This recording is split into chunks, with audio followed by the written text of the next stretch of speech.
Hello, somebody's just mentioned the Marrakesh conference and the and all that stuff that occurred in 2018. I thought it was very interesting. It was one of the last things Mrs. May did before she resigned. So Britain, along with 164 states, agreed to the Marrakesh proposals, and these were, well, it's very difficult to say what they were. There were various objectives. I think there were about 23 different objectives, but again, they weren't terribly clear.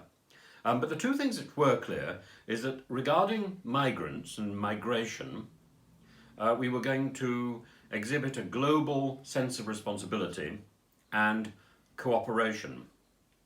And there were certain things which were agreed.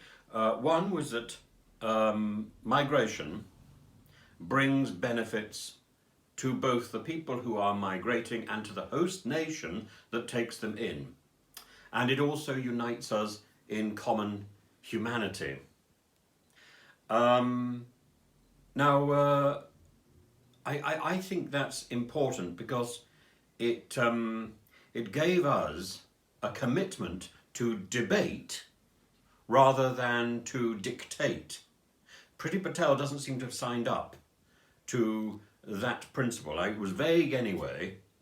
And one of the problems of Mrs. May's premiership is that I knew Mrs. May before she became Prime Minister. I remember meeting Andrea Leadsom and then Mrs. May when I was particularly concerned about the sort of hostile environment surrounding foreign students' visas.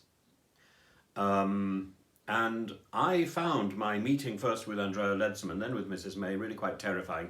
These were both formidable politicians.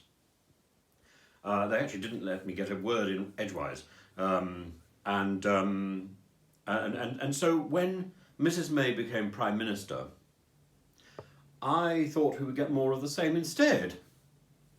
Andrea Leadsom became leader of the House, and frankly, she was chaotic. Not what I would have expected at all.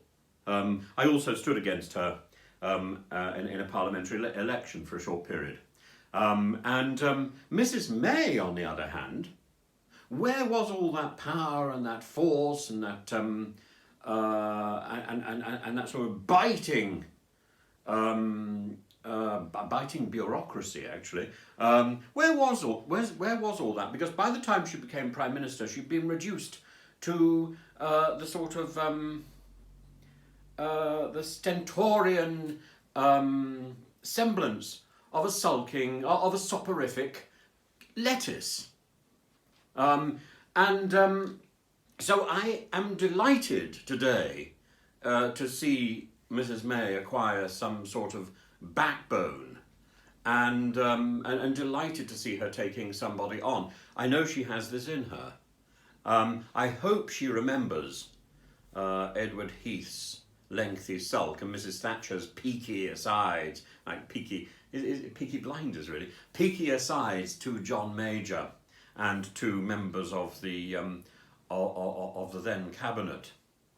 But as for this, it does make me think that Mrs. May's transformation in the House of Commons, both with respect to Priti Patel and earlier with Boris Johnson, it makes me think that maybe the future of statesmanship lies after office. And this presages something quite positive for Boris, doesn't it? It makes me think that after he quits, maybe quite soon, Boris will discover honesty, all the virtues, fidelity. Maybe he will return to journalism, rebranded and resonant. I, for one, cannot wait to see his column. And I look forward to the new Boris, the Boris with honour. Because there's precious little of that at the moment, but there we are. I don't suppose, it doesn't seem to matter. I'm tired of all the meaningless contrition. And no doubt there'll be more of that on Thursday. Unless, of course, unless, of course, the police deliver yet another one of their fines tomorrow. Anyway, more of this later. And please do subscribe to the channel, do ring the bell, and